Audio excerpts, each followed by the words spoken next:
Hello and welcome back to the latest episode of An American in Thailand, airing every Friday.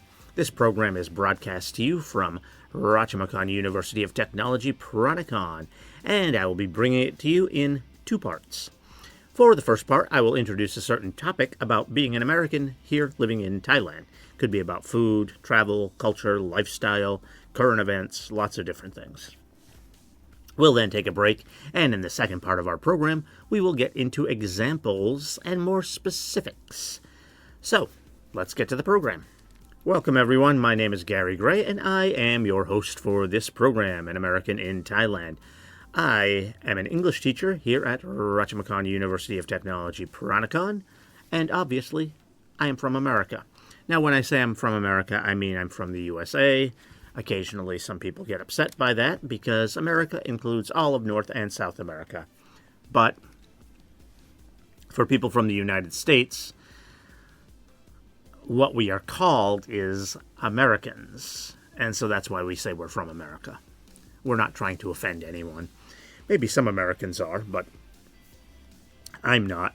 Some people from other parts of the Americas do get upset with us because they think we're being arrogant by saying that we're from America, when we should say that we're from the United States. We say America because we're Americans. Okay? So we're not trying to upset anyone. But I am obviously from the United States, and I've been teaching here for 9 years. Just about, a little under, as of this recording. And so for today, what we're going to talk about is the elections and how we kind of do our elections. I'm not going to talk about the process too much. I'm going to talk about the effectiveness, at least in the second part of the program, because I want to talk about which way is better. It's kind of the difference between the United States and the Thai way of, it's which way is more effective at governing with the way we have things set up. And you may say, ooh, that's a dangerous topic. You're going to say that one is better than the other? Well, you're going to find out that neither one is going to be better than the other. They both have their advantages and disadvantages. They're both set up the way they are with good intentions. The way it's set up just comes with problems that go along with it, that's all. And you'll see what I mean when we talk about it. So we're going to discuss the differences between the Thai and American elections in the first half. We're going to talk about what those differences are. Then in the second half, we will talk about whether either one is better. Now, for those of you who are listening on YouTube, you could be listening to this at any time ever. So just so you know, well, I'm doing this for a reason. We have talked about elections before on this program, and you will hear a little bit of the same stuff. It's going to be mostly different because we're going to, especially in the second half, what we're going to be talking about there. But you will hear a few similar things that we've talked about in the past. So why are we repeating things? It's because of the timing. As of when we are recording this, the Thai elections are coming up in less than 2 weeks as of when we're recording this. We're recording this in January of 2026, and the Thai elections are coming up in early February 2026. All right, and those upcoming Thai elections are for the U.S. House, are for the U.S. See, I'm already mixing them up.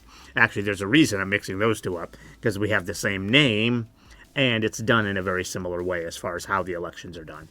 So we have the upcoming Thai elections are for the House of Representatives, and those are elected pretty much directly by the people. It is very similar to the U.S.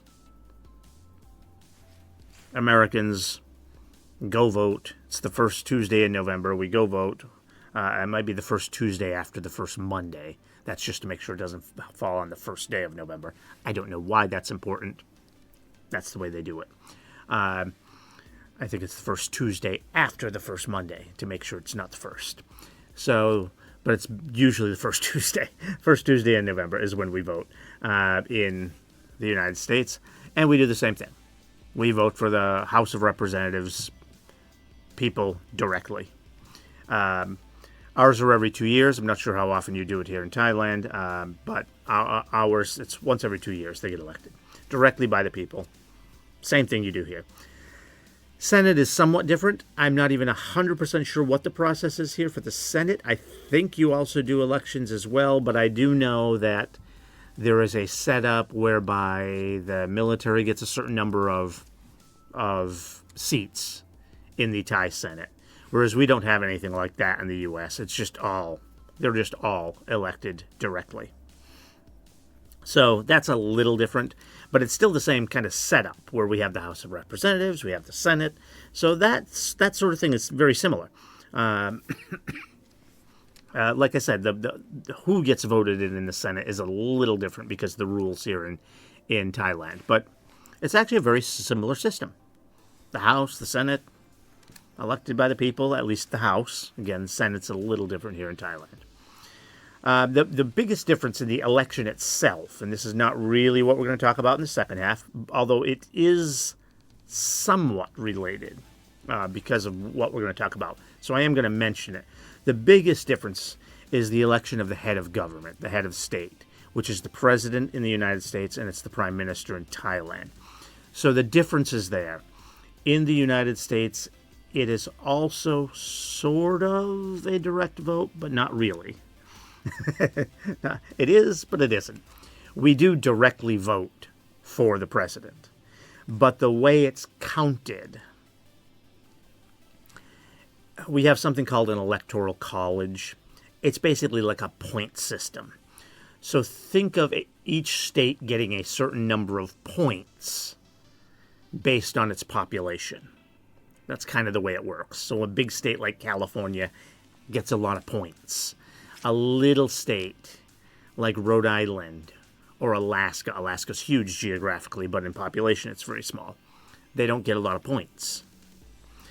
And then whoever wins that state gets all the points for that state.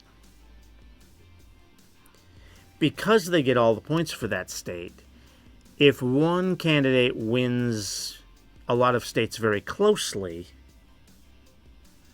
and then the other candidate in the states they're winning, they're just winning by miles and miles and miles, you can end up with a situation where the person who got the most votes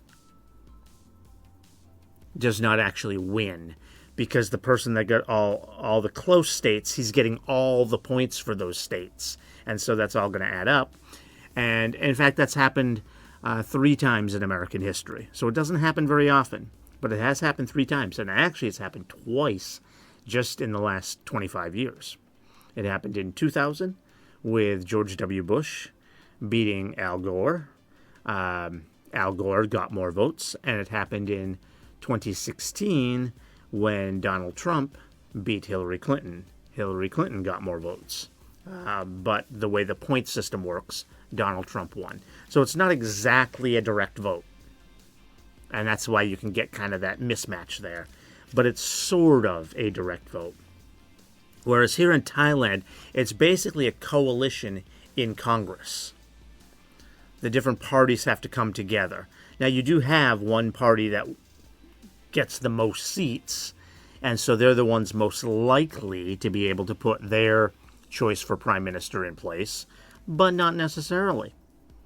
In fact, we had a recent election where that didn't work. The party that PETA was leading won the most seats. Didn't matter, because other parties formed a coalition, came together, had more votes than PETA's party, and they put a different prime minister in place.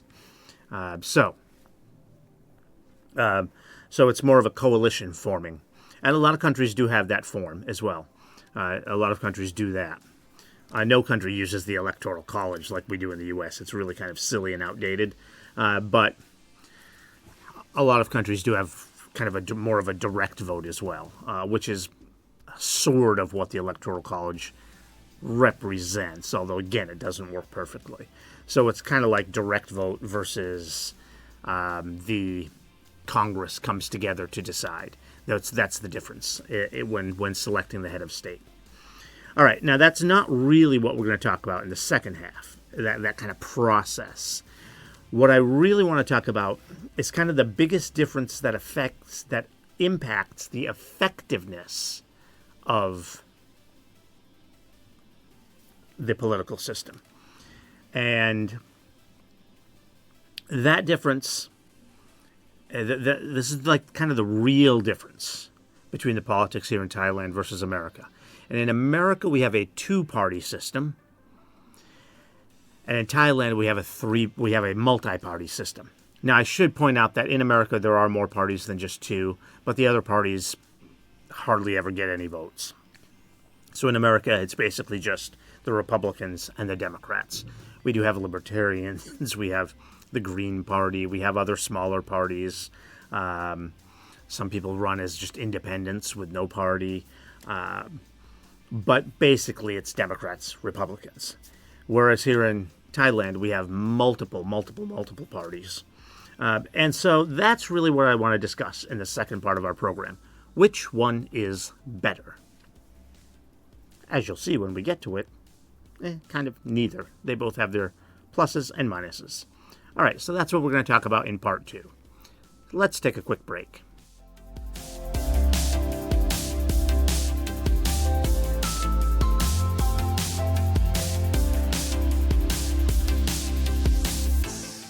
Welcome back, everyone. All right, so we're talking about the differences between U.S. and Thai elections. Well, sort of about the elections. It's more about the process of politics after the elections. But it is related to the elections because it's basically which parties are running for office. And so in the United States, we have kind of this two-party system, as I mentioned. And here in Thailand, we have this multi-party system. So I want to talk about which one's better. And as you'll see, each one has its advantage, which means it's kind of a disadvantage for the other side. So the advantage of the two-party system, which is a disadvantage for the multi-party system, is stability. It's stability. I want you to think about how many prime ministers Thailand has had since 2000. So this is over 26 years, basically. In 26 years, Thailand has had 14 prime ministers. I had to look it up because I know it's been a lot. We've had 14 prime ministers, which means they last less than an average of 2 years each. 14 times 2, 28, that would be 28 years. This has been over the course of less than 28 years. So they last less than 2 years. That's highly unstable. In the two-party system, and it is because of this system, it is because it's two-party versus multi-party, and I'll explain why in a minute, America has had only 4 presidents in that time period. 4. Now, we did switch one out and switch him back in. That was Donald Trump, so you could maybe say 5. We've had 5 different kind of changes of president. Well, we've had 4 changes, but we've had 5 terms of different presidents. Okay? The reason why the multi-party system is so crazy is because it requires the coalitions, like this party joining with this party, to make sure they have enough votes to get a prime minister put in place. And those coalitions can easily be broken. And as I mentioned, a lot of times you don't even have the winning vote getter getting enough votes for the coalition. We had that in the last election, where I mentioned that PETA's political party got the most votes, got the most people elected. But yet, these other groups all formed together to have more votes in their coalition. And so they were able to put a prime minister in place. So it's very destabilizing. And it also makes it very difficult for the government to do anything. If the prime minister's party, because that prime minister is usually going to be someone attached to one of those parties, but these other coalition partners had to agree to have him put in place. So if their party, or the prime minister himself, does anything that any of these other coalition members disagree with, the entire government can just instantly collapse because the coalition members might decide to break with their coalition and go join someone else to try to put a new prime minister in place. And that's basically what we've seen, is that you see prime ministers just get removed left and right all the time here in Thailand. So it's very unstable, and it means that the prime minister or their party can't really do anything that's going to anger any of the coalition members. And of course, the coalition members don't agree with that party or the prime minister on everything. If they agreed on everything, they'd be in that party. It would be the same party. They'd just join up together so they could combine their forces and have more power. So they obviously don't agree on everything. So anything related to those topics, they probably can't even do anything. So it's very unstable. Government can collapse at any time. When I say the government, I don't mean the entire functioning of the government. But as far as like having a prime minister, and you kind of need to have a leader, you have to have a prime minister. As far as that's concerned, that can collapse, and new coalitions have to be formed. It's crazy. It's crazy. So because we don't elect our prime minister in the same way in America, we don't have that problem. But even if we did, it would still yield stability. Why? Because there's only two parties. One party is going to have the most votes. The party that wins the most seats has the most votes. They're going to put the prime minister in place. Simple as that. And that's that. Now, it's a little different because we elect our legislature every 2 years, and the president gets elected in America for 4 years. It is possible we would change president after 2 years. Possible. But that's only if the parties changed hands in our Congress. And even if that happened every single time, back and forth, back and forth, back and forth, since 2000, we would still have only 12 different presidents, which is still fewer than Thailand has. And that's only if you changed party every single time, which would never happen. The other difference the other thing that would be different than the way we actually do it is that right now, because the presidential election is completely disconnected from the congressional election, it is possible to have a president from the opposite party as who controls Congress. In fact, that's very likely to happen this year. This year we have votes for our Congress, and the Democrats are likely to at least win our House of Representatives. Not clear about the Senate, but our House of Representatives, and our president is a Republican. So, whereas if we did it in the way that it's done here in Thailand, you would never get that, because whoever's going to be in charge of the Congress is going to elect their guy to be president. So I'm not saying we would have the exact same results if we had the Thai system. What I'm saying is we would maintain the stability, and that's because there are only two parties. So that's the advantage of the two-party system. It brings a lot of stability to the government. But there's also a problem with it. The advantage of the multi-party system is that when you're talking about just having two parties, in order to get support of the party leadership, most of the individual members will kind of adjust their stances and issues to match the party.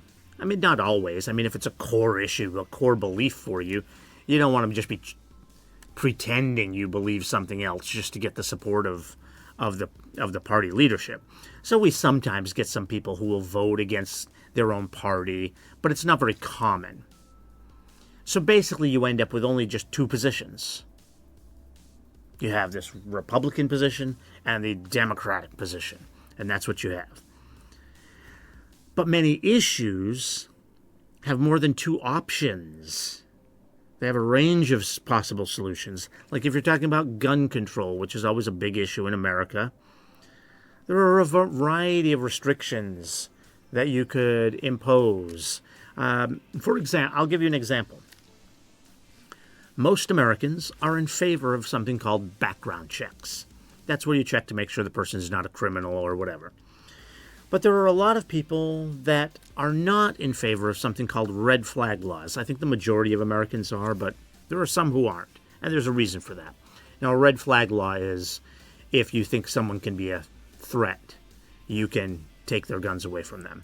Now, the reason some people don't like that law is because the guns are taken away kind of before they can do anything, which makes sense. You're trying to protect people, right? But the problem is there's no proof.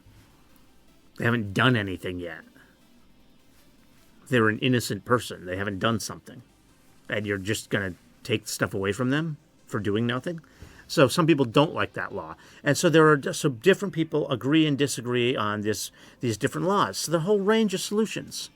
But what we have is Republicans who basically oppose every single restriction, even background checks. They oppose everything.